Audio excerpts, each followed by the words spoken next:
Oh, Like, I what was is like, going on? come on, this has to work.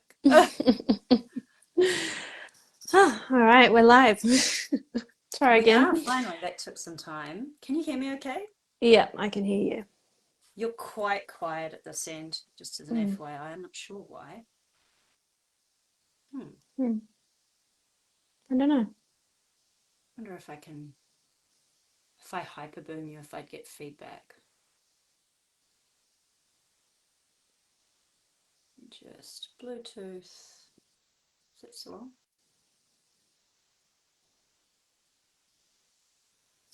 You look frozen, but I can hear you, I think. I pump you through a speaker, it might work. How's that? Yeah, I can hear you, but you're frozen. Your Oh, pictures. Oh, there you that are. that's better. Am Yeah. I working now? Yeah. Something very strange just happened there. I'm like, hello, hello. All right. So we're wanting to jump on this live today just to speak a little bit more about the concept or the mechanism of overthinking. So I put out a post recently talking about overthinking and just something that I was contemplating around how even just like the word overthinking is implying that we're thinking too much. And so there's like this essence or energy of shaming oneself, like I'm thinking too much, I shouldn't be thinking this much, there's something wrong with me. Like that's some of the kind of train of thought that a lot of us will be on when we're in that overthinking space. And I've definitely been there and felt like I've got to meditate to shut up the mind. I've got to do this to shut up the mind, like because there's something wrong with it. So it's coming from that energy. Yeah. And so that's what I was like speaking to. And it was actually like there's really a reason, like an intelligence going on of why we're overthinking in the first place. And so the more that I've gone into my own personal journey and realized that the overthinking was just a way of protecting me from feeling, then it was like, okay, so there's actually an intelligence in it. But when I like come from that energy of like it's not wronging it, then I can actually work through it. So it's not like I'm just kind of, oh, I'll just be an overthinker then and just let it kind of run rampant. But I can actually sit with it with curiosity and compassion and work through what's actually creating it in the first place. And that helps it to start to ease and quieten because that part of me, it feels heard. It feels like, okay, it's seen. It's actually not bad or wrong or shameful. I can see how it's actually trying to serve me. And from that place, I can actually move through it. So that's kind Yeah. of like the gist of what the post was about. And then yeah, you shared a comment of like, let's HD this. And I was like, yeah, I'm super curious about this. Yeah. So, I mean, first of all, I would say, like, I think the thing that HD reminds us, and I always want to start by saying that HD is a tool. And if you don't like the tool, go find another tool, you know? And a lot of the tools that people have found are along the lines of meditation and stuff like that, and breath work and all this sort of stuff. The problem with breath work is not holotropic breath work is not for everyone. And a lot of what people are digesting out there is holotropic breath work, forgetting that there's a whole pranayama stack. And that was just an oversimplification by male generators largely. And that's not to say it's bad, by the way. I think Wim Hof's work's been great. I think Joe Dispenza's work's been great, bringing some of the stuff that they've brought in. Joe Dispenza uses the breath hold, which is essentially from Kriya, suspended in or suspended out, whichever way, which you also see echoed in Wim Hof's work. But the beauty of holotropic breath work, if it's good for you, because of the type of person that you are or where you're at in your body, right time, right place, right person kind of thing. I have not put myself in folk and do not disturb. Um, People start sending you messages and I'm like, um, is that it stops the mind. That's why people love it so much. And you see all these people doing this Kundalini rising stuff. And I do this because it does stimulate Kundalini, but it is not Kundalini rising in most cases that people are experiencing. That's not to say it's not happening. I'm not in every experience. I don't know. But I do know the difference because I've been there in both cases. And one is an overstimulation into a stopping and into like complete override. And the other one is a dropping into. and a complete letting go of. There's no overstimulation. It's actually continually dropping, so that there is, like, the only stimulation is external, nothing is internal. And then it becomes internal. It's very hard to explain these things because you have to experience them. Some things are beyond words. But this idea of stopping the mind, or the need to stop the mind, I do understand. And that's when it's run away on us. So how does it run away on us? Well, we were told to stop the mind. I think that's the first thing. We were given this idea of it's good not to think. It's good to be in the moment. It's good to meditate and go to, no mind and ego death and all this sort of stuff. And it's like, well, a body wants to stay alive. And as long as it wants to stay alive, which as long as you're in a body, you may experience layers of ego death at points, but as long as you're in a body, there is always going to be an ego wanting to protect the body at some point. At some point, you're going to be identifying with the body. It's just a reality. You want to eat today? That's identification with the body. Need to pee? Identification with the body. And yes, I've seen masters sit all day, not move, not go to the toilet, not eat anything, in constant chant. I'm sure they did it afterwards. I'm sure there was still a point where they come back into the body. So it is such a huge thing to let go of the idea that thinking is a problem. Buying into the thought process, that can be problematic. That's where most of us trip up. And I think that that's where for those of us that have been practitioners for a long time, and this is our life's work, it becomes such a revelation when it's like, well, if I just drop the idea of I'm meant to do anything and there's a good or a bad, all of a sudden I can just be with whatever this is. And now I'm in a process that's much nicer and it's much easier to get over. So most people end up overthinking because they try not to think. Yeah, it's so funny. It's like the thing that we're trying to avoid, we end up just creating or attracting more of. Well, because resistance creates persistence. And I mean, I know that that's a Weet-Bix packet kind of thing, but there's a reason cliches exist. And it is certainly something that, again, if you were looking at people who are really out there like Joe Dispenza, you'll hear him say it.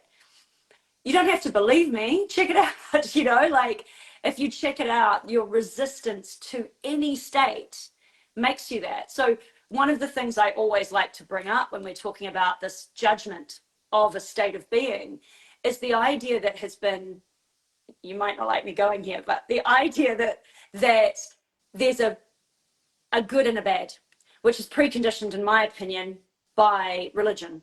Religion brings forward this idea of the good person versus the bad person. And I've had Buddhists also coming at me with, albeit I would say Christian condition because they live in this society, Buddhists coming at me with, there is a good and a bad, there is a right and a wrong action. And I'm like, every action in its moment needs to be felt and intuitively decided upon. There are instances where killing the person in front of me is correct for me. And there are instances where it is not. And that could be considered the most egregious thing to say, but the reality is if someone is coming at me with a knife or pointing a gun at me or has me in a situation where I feel very, very threatened and I feel like the only way out is through them, I'm going to go through them, Me personally, I'm probably going to go through them. Not everyone chose that. The Dalai Lama didn't choose that. He never picked up arms. He picked up something else, and that was what he felt was correct for him at the time. There are plenty of Chinese people that disagree. By the way, it's very controversial, that one between China and Tibet. So I always challenge this idea of right and wrong, because as soon as you create the idea that I could be a bad person, well, now I have every reason not to look at things I might deem bad. As soon as I bring that judgment up, it's like, well, thinking is bad. Well, I don't want to be bad. I'm not thinking. I'm not angry. I'm not selfish. I'm not jealous. I'm not an arrogant, bitchy asshole with a sharp tongue, which we all know I am, if any of you know me, like the denial of that creates more of it, because I'm creating a resistance to what I am. And then I'm, and a term I'd use from human designers, I'm not self. Yeah, and that's pretty much like what you've just shared here. What my work's about as well is embracing all of ourselves, especially the parts that we think we have to get rid of, that are wrong, that are bad. It's like if I just I find like the healing journey, that spiritual journey that we're on, it's like, oh, I've just got to heal this, and we're coming from a place of healing. It means getting rid of it. Integrating means getting rid of it, and it doesn't. It actually means bringing it all in and giving it a big hug and just fucking embracing it. Like, this is part of me. Absolutely. And also, I guess this is perhaps one of the few free will areas we have. Do I choose to be in this moment, and we all make different choices in the moment. Do I choose to be Neo or do I choose to be Smith? You're looking at conscious awareness, but one chooses fuck it and fuck you, and the other one chooses, something else. It chooses something more expansive instead of like what I'd call a destructive selfishness versus a constructive selfishness.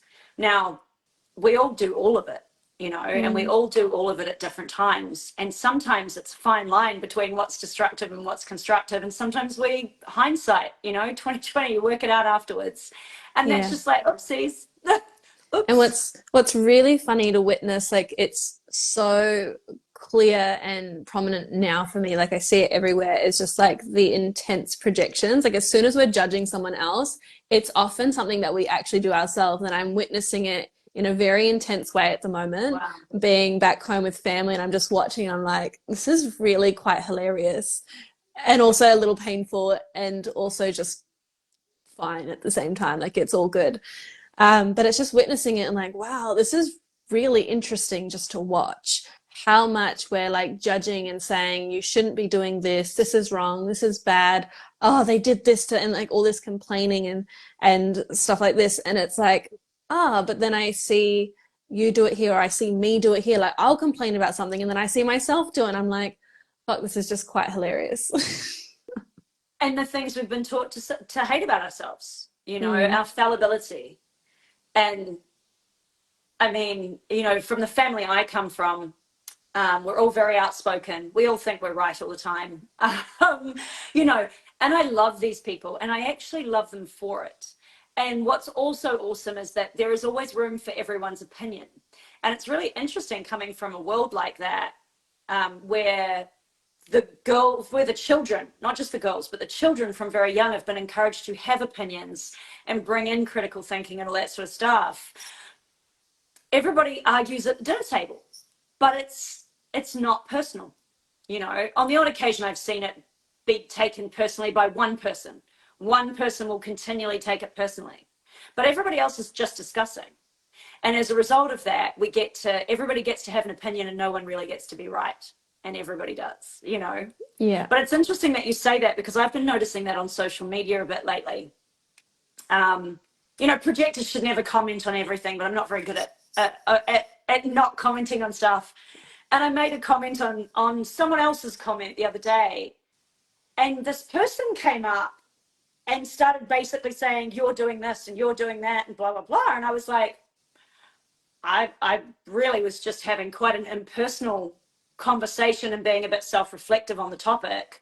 I really wasn't telling anyone anything about them, you know. Mm, I was going, oh, when I look at this from the outside and I look at my own reaction. And it's interesting that they kept going and going and going. And I found that again on something else. I was on quite a big social media page on Instagram, and they're very shut down about everybody else's stuff except their own thing. And I kind of went, I can see the benefit of your stuff, but do we have to shut the other stuff down? I think everything might, when we really investigate and we really check something out, there's usually something there. Even Christianity, I think, I'm not a Christian, I'm not pro organized religion, but I think prayer is probably one of the great lost art forms that we've sort of revived somewhat through the new spiritual movements. I consider that one of the, true gems of Christianity. And if you hear me talk about it in other settings, you may not think I like anything about it. Um, so I've seen that a lot lately, where people start projecting back mm. onto, oh, you're doing this, you're doing that. And I'm like, I think you are. But I actually think it's the Yeah. other way around. And it, It it makes it very takes, difficult to have a conversation. yeah, I feel like it takes a lot as well for us to actually take a step back and look at that and be like actually willing to look at what's really going on. Like if I've always said, because I do a lot of work around when we're getting triggered, and so I'm supporting a lot of people in their triggers. It's like, if you're triggered, that's yours. Like that's yours to deal with. It. It's like they're just triggering something so much deeper. And if you're saying they made me feel this, like no one can make you feel anything. It's like we're just giving our power away in that situation. And again, like coming back to that overthinking mind, it's like all of this is just creating so much like craziness in the mind of like just getting like taken into this story, into this spiral, into this whirlwind, and creating so much pain and suffering that feels like somewhat unnecessary, but potentially also necessary because that's part of their journey. So it's like, but when we can actually take that step back and have a look at what's going on, like just to kind of give an example, if like I've shared quite transparently my projections with Liam, and like he's this, he doesn't care about me, he doesn't support me, like all these stories that would create a lot of disconnection, a lot of rupture in the relationship, a lot of pain and suffering. I would go into other stories of like, obviously this relationship is not going to work because he doesn't care and he doesn't support me, he doesn't do this and blah blah blah blah. And it's like, well, actually, that's not the absolute truth, because I can bring up a whole fuckload of evidence that says otherwise. And so that was a really beautiful opportunity for me to like kind of connect with my thinking mind that was like creating all the stories and going into all the stories and be like, actually, I can see this other side. Like, let's contemplate this. Let's explore what's really going on here for you. And go into like, okay, what is this part of me that's buying into these stories? What's it fearing? How's it hurting? Like what's actually going on? And so that would be my process of actually getting really curious and sitting with my mind, sitting with all these parts of me that can't, sitting with the inner child, or the part that's hurt, or the part that feels this is so fucking true and it hurts, and feel the hurt, actually feel the energy that's coming up. And then the mind quietens down. And I do feel like human design has had a huge impact for me and for like this situation and relationship as well as other situations, because even just like understanding like more of my energy and my design and Liam's, and being able to just see that we operate very differently. And so how he's operating actually doesn't mean really anything about me. I was taking so much personally. Like he didn't wake up at the time that I wanted him to wake up, so I couldn't get to work at the time I wanted to work, so therefore he doesn't care, when actually he's a projector and needed to sleep. There's like nothing really, like there are elements of, yes, we can, like how do we work together, how can we support each other in those situations, what needs to maybe shift in order for me to be able to show up to work at the time that I need to show up, yes, but also where has maybe his needs not been met. And maybe it's not actually necessarily personal of he doesn't care, he doesn't support, it's more that there's a need not being met for him. And so that opens up a whole new space of conversation and curiosity of like, how can we set each other up for success? How can we work together? And then that creates more connection, that creates more understanding, that heals those ruptures, and that creates a much more beautiful harmony, feeling within the relationship. And then the mind isn't so freaking wild and overwhelming. I think it's, and like I mean, I think the shares that you have put up with regards to, and I'm sure everybody listening agrees, I think they're so beautiful because they're so honest, and you've had to drop the judgment of yourself to be able to put them out there in the first place. And I think that's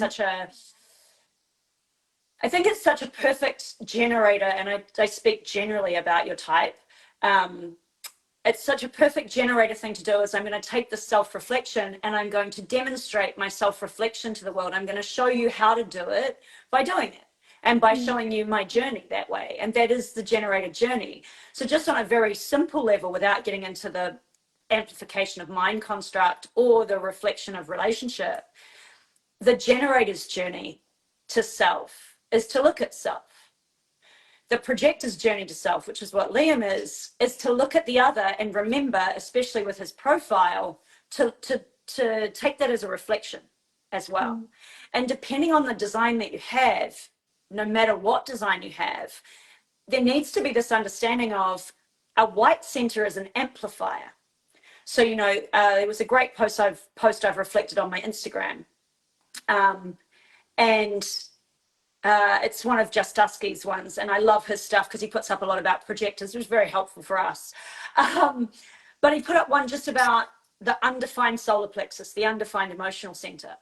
Now, when it's perfectly open, there are no gates hanging off it, it is totally open, it is a perfect amplification of the other, right? So if you feel pissed off and they've got an undefined or an open emotional center, if it's open, it's a perfect amplification and it's huge.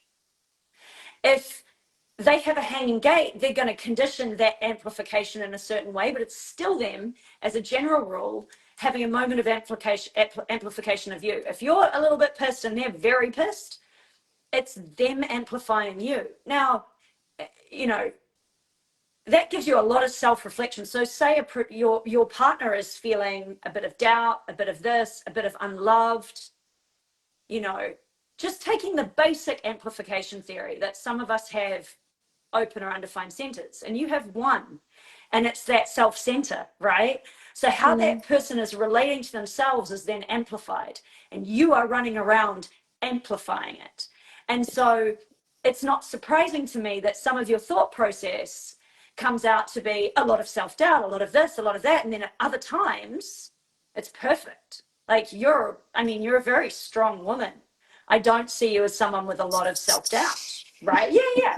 I mean, truth is the truth, right? None of us are infallible, but you're a very strong woman, a very inspiring woman. So how does someone who's so inspiring, so et cetera, have so much self-doubt? Well, she's running around amplifying the self-doubt of all of her clients, of her partner, of her children, of her whatever is going on. You shift that into the mind. If someone's got an undefined mind or an open mind, all they can hear is everybody else. And it's a beautiful thing to be open emotionally, right? We consider that in human design to be any open center to be greatly developed. You've learned a lot of lessons, you know, no longer need to have it running in a particular way, you know. And that's an idea that came through Ra and I assume through the voice, as it's been stated. But when you look at someone who's completely open-minded, think about what that means. This person is completely open-minded. They're not here to be certain for themselves. They're here to hear everybody else. But imagine how fucking noisy that is if you work in an open plan office, which I think, by the way, is an absolute poison to humanity, to individuality, is an open plan office, is sleeping in bed with the other, is that you have to do something just because of the familial handshake. It is part of this cross that we are now leaving. And so it was very much a part of our history. And I think it had its purpose when it had its purpose. But as someone who's for the future, to me, in my current construct and my current subjectivity, I'm like, you know, poisonous. But yeah, open-mindedness would work just like your open self-center. Yeah, because Liam's open mind, open head. Yeah. And you see how you can see it in his very electromagnetic dynamic. He's very open-minded. He's very able to take anything on, you know. Oh, you kill people for a living. Cool. Interesting. Tell me about that. You know, like there's no reactivity to someone else's thought. It's like, that's interesting. That can be considered. Certainty for the open mind is dangerous. So, you know, if you're open-minded and you're running around going, I should be quiet, I should be quiet, I should be quiet. I mean, who the fuck says? Yeah. And that's what, I mean, we all come to teach each other. So open-mindedness comes to teach us all to be a little bit more forgiving in our approach at the very least. Yeah, and because mine are both defined, and I find that like I've just got an abundance of ideas, an abundance of inspiration. And then I also find that when I'm around someone with the open head, open mind, it's like I actually find it hard to go to sleep sometimes when Liam's next to me because it feels activating. I feel like I get even more insights and like things coming through and ideas, and it feels very activating and amazing. But when I want to go to sleep, it's kind of annoying. So it's quite interesting, and it's really funny. One of my sisters has got a similar design to Liam, so splenic projector, open head, open mind. And when I hang out with her, it's like all this stuff like starts wanting to come out of me, of like these insights and these things that I'm contemplating, and it feels really cool, but also like this is really intense. why we should just charge you for our presence. I joke, but I'm not really joking. Yeah, like, and it's so interesting once you become aware of human design to start witnessing how individuals and the similarities in their designs have a similar effect.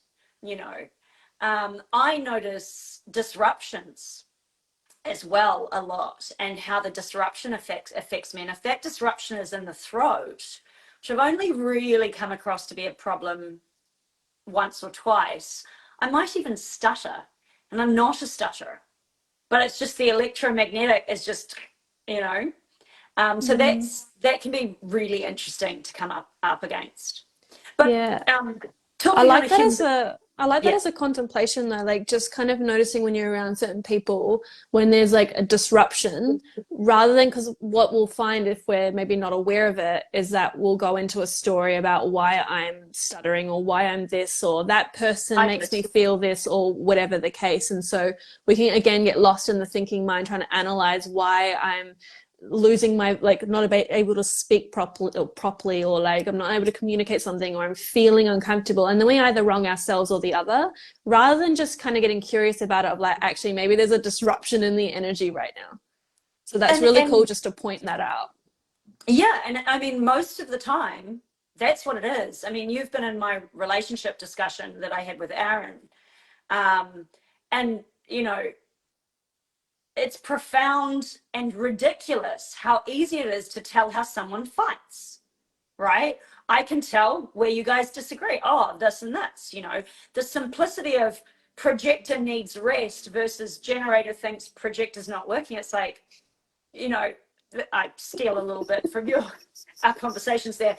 But I mean, it is like, as a projector, I also know that too, that my tendency to overwork myself is profound because of the expectation from a big portion of society that that's the way it's done, because that's the way it's done for them. And there's also conditioning overlaid to enslave us all in there as well, right? So, of course, much like men and women have enslaved each other with Mm. their shit, you know, generators and projectors have all enslaved each other as part of background frequency overlay, but also I would say as a, I think there's an underlying, if I put my tinfoil hat on, there's an underlying thing there, which is a deliberate manipulation of human beings as well to keep them in a lower frequency so that they have enough energy to get up, go to work 9 to 5, 9 to 9, whatever the new construct is, go home, sit on the couch, eat some food, change channels a few times, and go to bed and get up Mm. and do it all again tomorrow. And I have no issue with TV, by the way. What I take issue with is the lackluster in humans, until they decide to throw sometimes too much, like sometimes the baby out with the bathwater, but until they decide to change the bathwater and go with a fresh look, you know. Yeah, and yeah, it's like what I find as well with that kind of lifestyle is the numbing out is where I find issue with, is like that's the question I ask myself, like am I going for the chocolate, am I going for the TV, am I going for the wine, am I going for whatever as a way to escape, as a way to escape the overthinking mind, escape the feeling, escape life? Or am I doing it from a place of pure pleasure? Like, actually, this feels good for me right now. This feels aligned for me right now. Like, there are times where I consciously choose to watch something on Netflix as a way just to decompress. And like, I just need a moment. And that actually feels quite nourishing. And then it's done. I don't get Yeah, hooked on it like I used to, where I would just binge and binge and binge because I don't want to come back and feel something, yeah. or go into the mind that just won't fucking shut up. I would say though, in the interests of the non-judgment sort of theme that we have started with, is that I don't think there's anything wrong with watching TV to numb. I Mm. think the problem is the unconsciousness to what you're actually doing. Yeah. Right? If I want Yeah. to numb, up to me. And as Yeah. long as I'm watching that, I find there is always a point where I get sick of it. You Yeah. know, I've gone through phases with the old cacao because we deem it healthy, where I've drank so much of it that it's clearly not healthy. It's clearly a very overstimulated projector. And my thing, one of my things has always been chocolate. Um, and I've watched it and watched it until I've just stopped, Hmm. right? But that acknowledgement of going from, I have a cacao because it's a nice thing to do and I enjoy it, to now I'm just smashing cacao, to that's an interesting pattern of behavior that has arisen, that is, I feel, and it's I get to feel, maybe other people get to call it into question, but I get to feel whether that's unhealthy or not for me. And I get to bring question to it. And then I usually go, okay, let's see how long this goes for. And as soon as I bring the awareness to it, it very quickly peters down into something or into no thingness for a while. And then, of course, I start again. That's the awareness process for me is not about abstinence. Yeah. Ever. Yeah, and I totally agree because there's definitely times where I choose, I'm gonna numb out for a bit. Fuck it, I don't care. Like this is what I'm choosing, and I know now that I'm gonna come out. Whereas before I would start to freak out, like I'm never gonna come out of this, and there's something wrong with it. And it's like now it's like, I'm gonna like take some hibernation space. I'm gonna go into, and I've done the same thing with cacao where it's turned into like 3 cacaos a day because it's like, and then I would like kind of make it okay because it's like, well, it all adds up to the amount that they recommend for the daily dose. But I'm knowing within myself, like actually I'm just looking for something to kind of disconnect in a way. And it's interesting how we start to use what we might deem as good or spiritual. Like I do it with personal development, consume, consume, consume, but it's stuff that's helping, so it's okay. And it's like it's okay regardless. It's okay regardless. There's nothing wrong, there's nothing right. And that's the place that I've gotten to, where it's like I'm no longer wronging anything. It's simply an experience that I get to choose to have, keep having, or no longer have, or put it down, then pick it back up, then put it down again. It's simply a choice. And that's the thing with overthinking. Some people embrace any creative moment that they have with, ideas. Like they're like, wow, I've got so many ideas. This is a great thing. But like you said before, well, sleeping next to Liam, you can have so many ideas. Your head can be popping. I think you might have the ideas gate as well, right? You have the 11. Potentially. Or he does. That's the other possibility, is that he has it. So he's stimulating ideas in your head because we all get to learn from each other. And at that point, you actually want to go to sleep. You don't want to be up all night like Elon Musk, sleeping under your desk and writing down whatever comes to you. That's not what feels good to you in that moment. It's now frustrating. That doesn't mean ideas are bad. It also doesn't mean that they're always good. The Ayurvedic principle always, is the overlay for me. It's like, right time, right place, right person. I don't eat Kit Kats ever. I don't eat milk chocolate. But high up in a mountain where I had low blood pressure, I smashed Kit Kats for like 2 weeks because that was what was available and that was what I felt to have. And it felt appropriate at the time. Just like you may find, at 3 a.m. in the morning, you want the ideas. I mean, this whole concept of when we should sleep and how we should sleep. And you said before about the recommended amount or daily dose of cacao. I'm like, by whose fucking standard? I'm a very sensitive projector. Sometimes I would say the recommended daily amount of cacao for me is nothing. Stop it. Leave it alone. And other days it's just right, whatever that is, and other days I would say I make it pretty weak by comparison to, the person who supplies mine, I remember talking to him and he was like, man, is that all you're having? And I'm like, tastes good. Tastes good. I eat other food. I take a ton of supplements. So, yeah. Another thing about, sorry. Yeah, I was just going to mention, just kind of in relation to that, really the invitation here is to start tuning into your own fucking body and your own intuition of like what's actually right for you, but not something like, oh, this is right and this is right forever. It's like it's constantly changing. Yeah.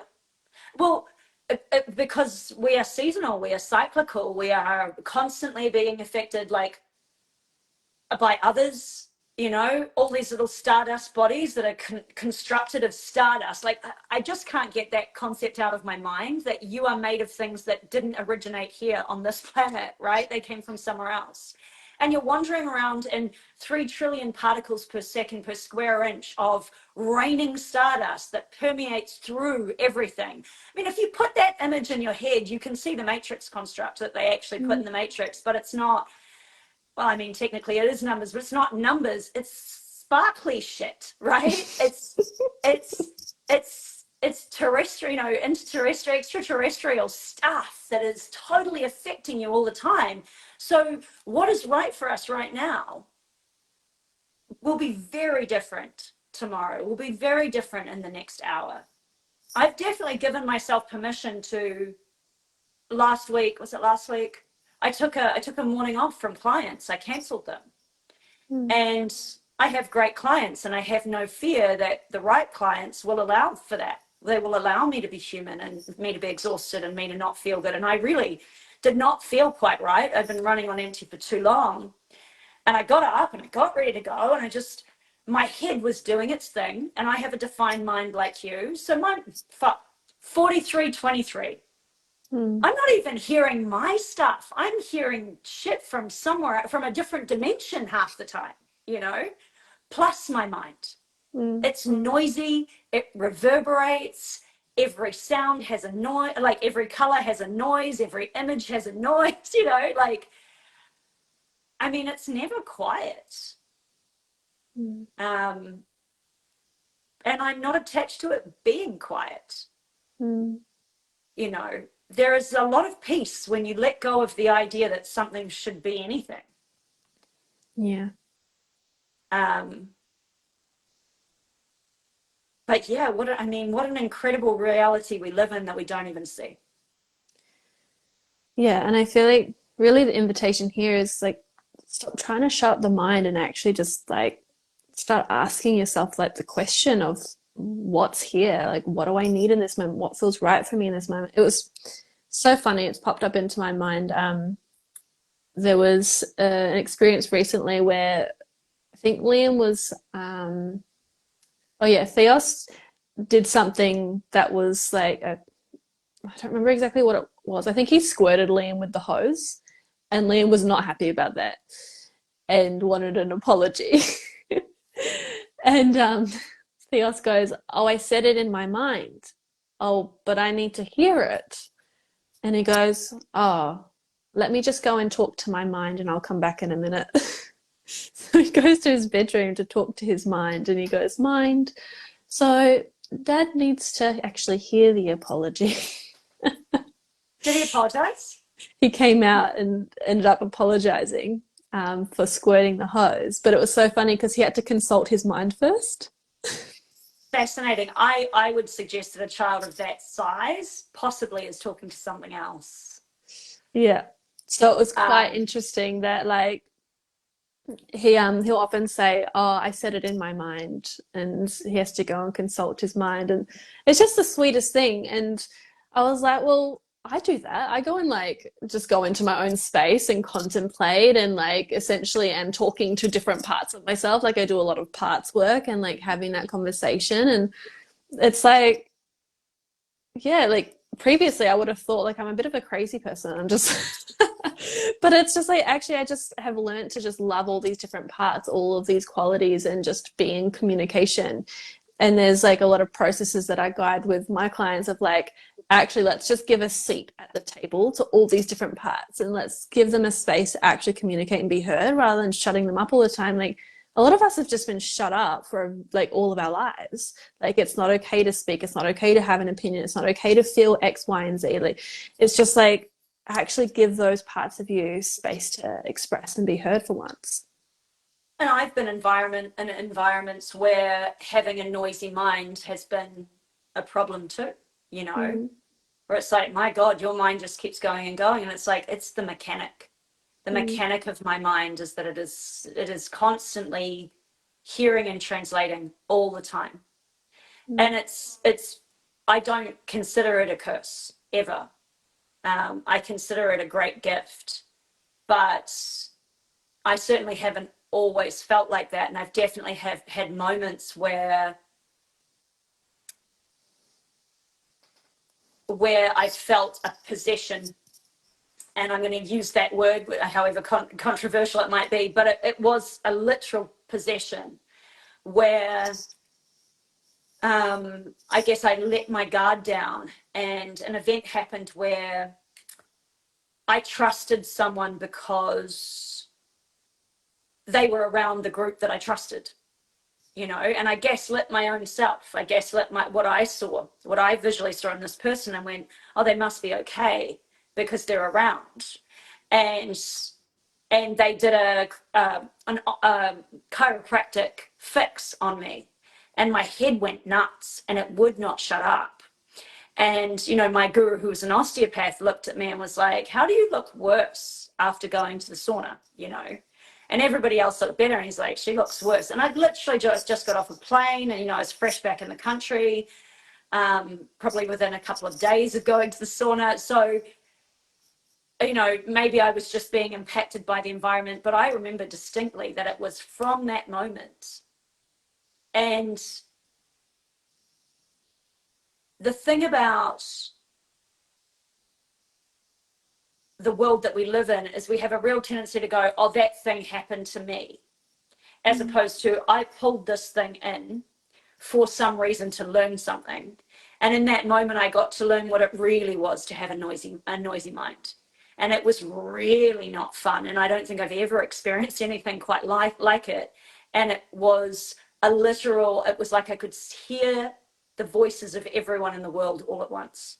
And it was maddening. And it stayed with me until my guru fixed me the next day. He did a postural adjustment, a spinal adjustment on me, and it, like that, stopped. So I'm not saying that the mind is an authority in any way, because it's not. Mental projectors are environmental projectors, but they have mental activation. So you see that presenting a lot because that's their, your definition of your chart is your color. Where there's no color, you're not defined there. And people are like, well, what about the gates that hang off the no colors? I'm like, those are literally for other people, or ways you condition other people's stuff. So you're not running that. You're running the definition. People are like, what about reflectors? I'm like, I don't know, they're strange. Like, that's dismissive of me. But reflectors are a very special case, and they're a completely different being, circuitry wise, to us. What a reflector actually is something that's very open, and something that brings wisdom for others, and something that reflects. That's when it's correct. What it is when it's not correct, that's a whole different discussion that can get very, very dark very quickly. You're either looking at something that's closer to God, and God being a term we use to explain something we don't have words for, or you're looking at something that's the opposite of that, out of design, when it's not being correct for itself. We call them the policemen of the system for a reason, and there are different types of policemen. With regards to the open mind and the undefined mind, just like a solar plexus that's hanging out there in an emotional realm around a lot of emotional people, plugging in all the time and plugging into, a friend of mine you met, he has an open emotional system, and he was working in a gas station. By the end of a day at a gas station, you think of the types of emotionality you're going to get coming in. I'm in a hurry, I'm stressed out from work, I'm happy to be going away on holiday, I'm, whatever it is, you are going to get the full spectrum of emotionality, right? So he would get to the end of the day and he'd be losing his shit emotionally all over the place. Now, I'm emotionally defined and relatively well run emotionally defined. So what would he do? He'd need to see me, because that's the way he would calm his system. And I was like, well, we're going to have to find another solution for this, And same with the defined mind, the undefined mind, you're out there getting knocked around by everyone's thoughts. It can just get very noisy. Just get the fuck away from them. First thing.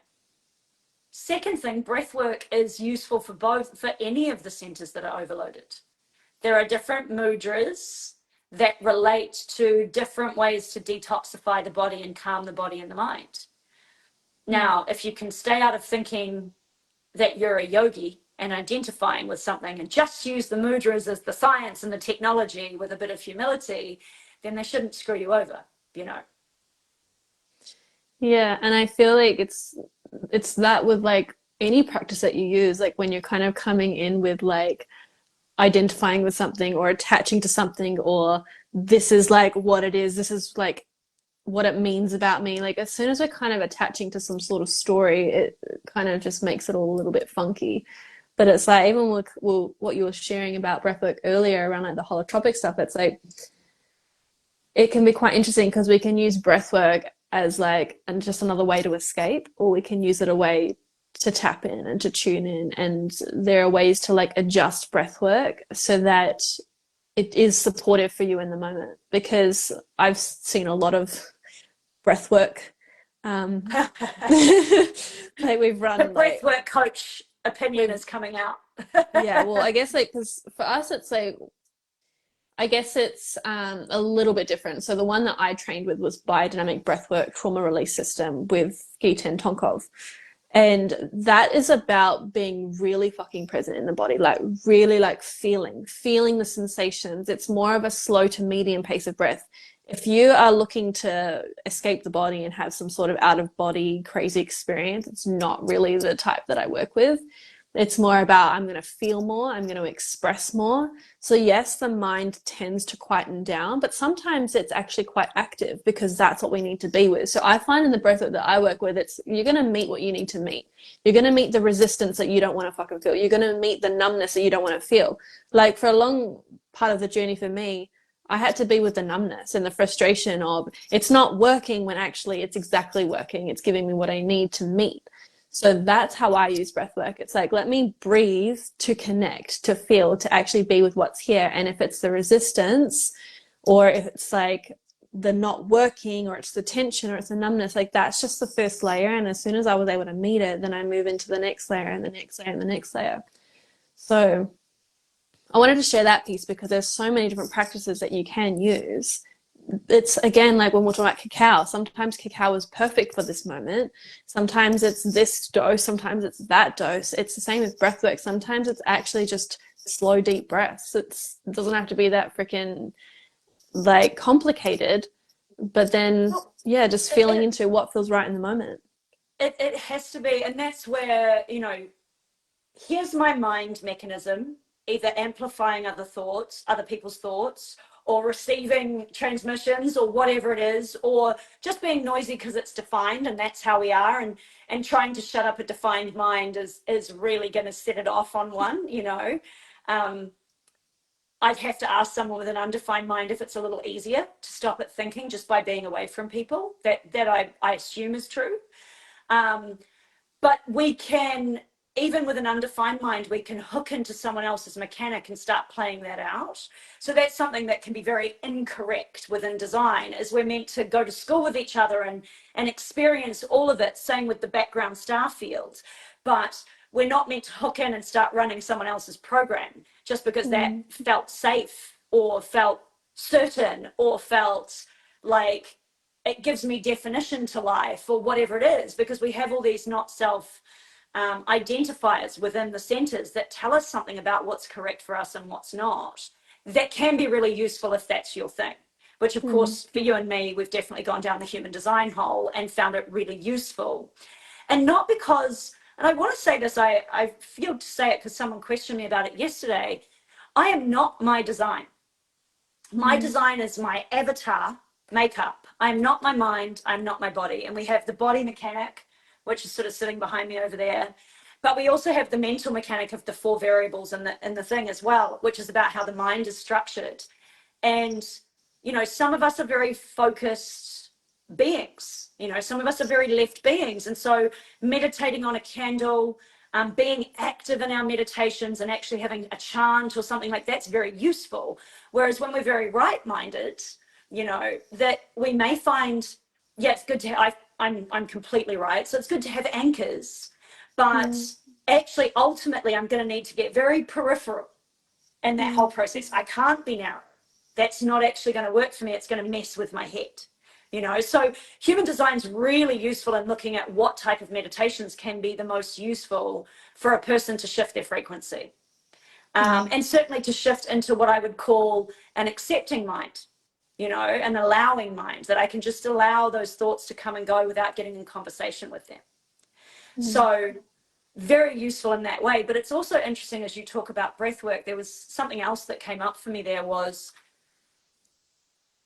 human design reminds us of duality. Duality because we live in 3D. Our bodies and our minds are functions of this three-dimensionality, but I am something more than that, and so is everybody else, you know. And so while we're in 3D, there is a duality because it stimulates creation, contrasts to alignment, right? Being not quite happy with things to that looks happier. Now I'm going to create something. That's the whole process we're doing here on Earth. So there is no good thing. There is no bad thing, right? If a glass of wine, which you mentioned earlier, calms you the fuck down today, and you used it quite deliberately for that, and that's, you know, a conscious process, I see nothing wrong with that, you know. If I decide today as a vegan, I'm going to have some ice cream because chill the fuck out, you know, like, because I want the ice cream and it feels good to me today. I see nothing wrong with that. And it's not about right and wrong. It's about, is it aligned for me today? Like, it's just that very simple question. And again, because it's in the duality, it's like, well, then there's not aligned. Yeah, but it's not wrong. There's nothing wrong with it per se. I get to choose my health or not. I get to choose the breath work or not. All breath work is just breath work, whether it's good for you or not good for you or correct for you in this moment or not, and what type of breath work. Ice water, I mean, Wim Hof, when you hear him talk about his journey with breath work and his pranayamic process, of which he went right down the rabbit hole from what I can tell. He said, you know, nothing taught me as much as cold water, as getting in ice water. And what happens when you get in ice water? Well, I can tell you, your mind stops. Right? Total freeze. But is ice water correct for everyone at all times? Well, I wouldn't throw a menstruating female into ice water. I would wrap her in a blanket, give her a hot water bottle, a hot cup of tea, and let her feel, because she's going to know what she needs right now. And if she doesn't know, that's where I ask her questions in order to try and help her find the right thing for her, you know. Yeah. I love that. Feels like a really beautiful place to come to completion, because I know we could just keep going on and on. I know. We'll just stay here for hours, people. You'll be like, yeah, no.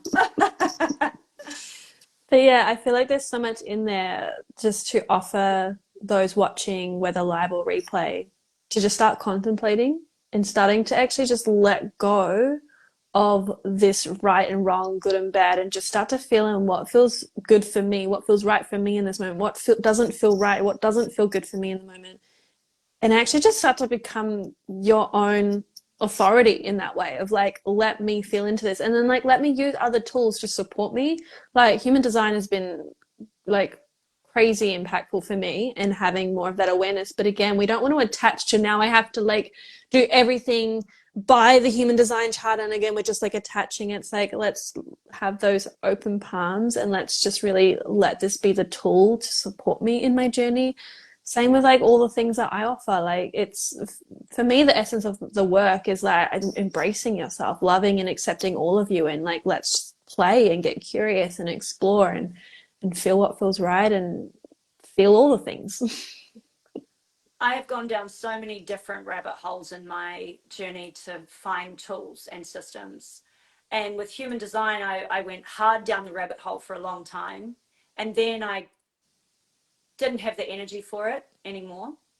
And that didn't mean I wasn't using it. I was absolutely, but to research it, I lost the desire to research it in that moment. And then, you know, and then it flares back up again.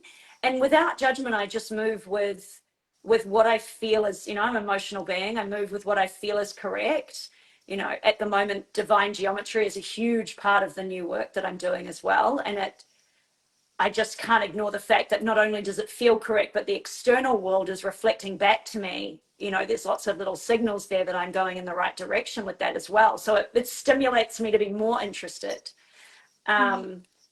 But human design, I've heard people say that it gets them stuck in their head. And I'm like, no, you're stuck in your head. And the question there is, why is human design sticking me in my head? Why is this tool? And one of my strong observations is people are looking for certainty. you know, and the defined mind gets to be certain, the undefined open mind does not, you know, and its correctness, it stays open-minded. Certain people get to be certain about certain things, you know, and when we are desperately scrabbling for something, sometimes we latch onto something in our fear, in our attempt to feel safe. Same with any addiction. And, you know, I like to work with addiction really, really differently. I think people have to find their own way with it. And certainly it can be run alongside more traditional programs. But that ability to, without judgment, look at yourself and go, well, I love to be a critical thinker and overuse my mind to overanalyze stuff. It's fun, you know, but sometimes it's tiring too. Yeah, and I've experienced both of those. Yeah, you and me both. Yeah, there's a I'm time so to glad put I don't have down four. the like magnifying mirror glass thing. And Oh, I mean, sometimes it's like time to pick it up and like, oh, look at this. Oh, what happens if you poke it?